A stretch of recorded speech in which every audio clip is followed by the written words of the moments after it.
గట్టిగా అవునంటారా? దయచేసి కూర్చోండి. అవును, సర్ప్రైజ్గానే వచ్చాను. ఇక్కడ ఉండవలసిన వాడిని కాదు, అమెరికాలో ఉండాలి నేను యాక్చువల్గా. కానీ 2 రోజుల క్రితం నాన్నగారి పుట్టినరోజు, and it was his 50th birthday. నేను ఇక్కడ ఉండకపోతే జరిగిద్దంటారా? జరిగిపోద్ది, కానీ అదే భారంతో నేను జీవితాంతం బ్రతకాలని చెప్పి వచ్చాను, మీ ముందున్నాను. Yes, thank you. సో దేవుడు ఎన్నో విషయాలు నాకు అమెరికాలో నేర్పిస్తున్నాడు. ఇక్కడ ఉంటే ఎందరో ఉన్నారు, అందరూ నన్ను ప్రేమించేవారు, నన్ను గౌరవించేవారు.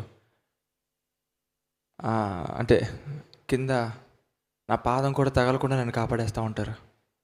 కాబట్టి ప్రభు ఏం చేశారంటే సైలెంట్గా నన్ను పట్టుకొని అసలు మీ గాలి కూడా తగలకుండా ఎక్కడో పెట్టేశాడు నన్ను.